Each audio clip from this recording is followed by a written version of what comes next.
उत्तर भारत में कड़ाके की ठंड का दौर लगातार जारी है। सुबह के समय ठंड और कोहरे वजह से जनजीवन लगभग ठहर सा गया है।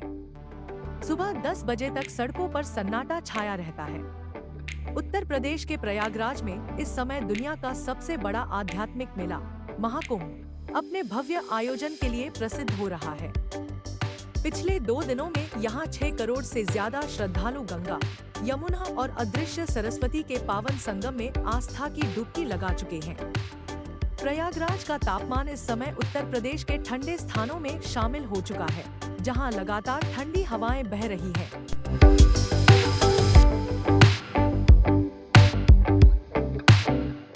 प्रयागराज के महाकुंभ में ठंड का असर साफ महसूस किया जा सकता है।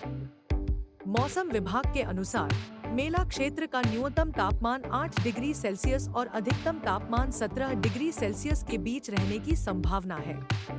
घने कोहरे ने मेला क्षेत्र को अपनी चादर में ढक लिया है। आसमान में हल्के बादल और बारिश की भी संभावना बनी हुई है, जिससे ठंड और बढ़ने के आसार हैं। संगम तट पर देश विदेश से आए लाखों श्रद्धालु आस्था की डुबकी लगाकर संत महात्माओं से आशीर्वाद प्राप्त कर रहे हैं। हालांकि ठंड की वजह से यहाँ सड़क किनारे खुले में सोने वाले श्रद्धालु और साधु संत सर्द हवाओं का सामना कर रहे हैं।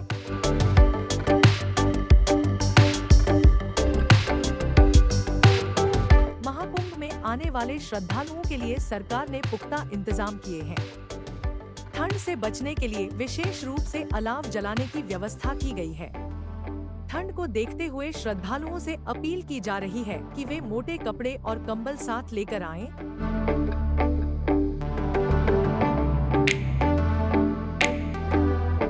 महाकुंभ मेला क्षेत्र इन दिनों घने कोहरे की चादर में ढका हुआ है। कोहरे की वजह से चारों ओर धुंधलापन छाया रहता है, जिससे विजिबिलिटी बेहद कम हो जाती है। श्रद्धालु सुबह से ही अपने अपने दल के साथ संगम तट की ओर बढ़ते हैं।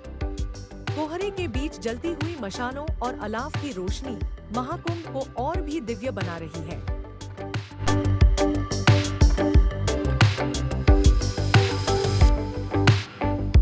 महाकुंभ में जहां एक और आस्था का विशाल सैलाब देखने को मिल रहा है, वहीं दूसरी ओर ठंड ने यहां आने वाले श्रद्धालुओं के लिए चुनौतियां बढ़ा दी हैं। खुले आसमान के नीचे सोने वाले साधु संत और दूर दराज से आए श्रद्धालु ठंड से जूझ रहे हैं। हालांकि उनकी आस्था ठंड पर भारी पड़ रही है और वे हर कठिनाई को पार करते हुए संगम की ओर बढ़ रहे हैं।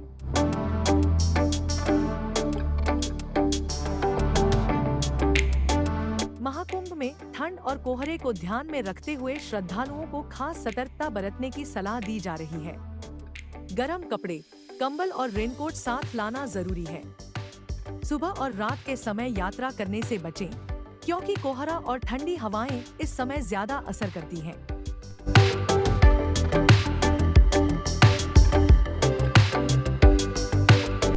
प्रयागराज में महाकुंभ में कोहरे के बावजूद श्रद्धालुओं का उत्साह कम नहीं हो रहा है। संगम तट पर घंटों तक भजन कीर्तन और मंत्रोच्चार की गूंज सुनाई देती है, जो महाकुंभ को और भी दिव्य बनाती है। ये मेला आस्था और प्रकृति के अद्भुत संगम का प्रतीक है। ठंड के इस दौर में भी प्रयागराज में आस्था का ये अद्भुत मेला पूरी दुनिया का ध्यान अपनी ओर खींच रहा है।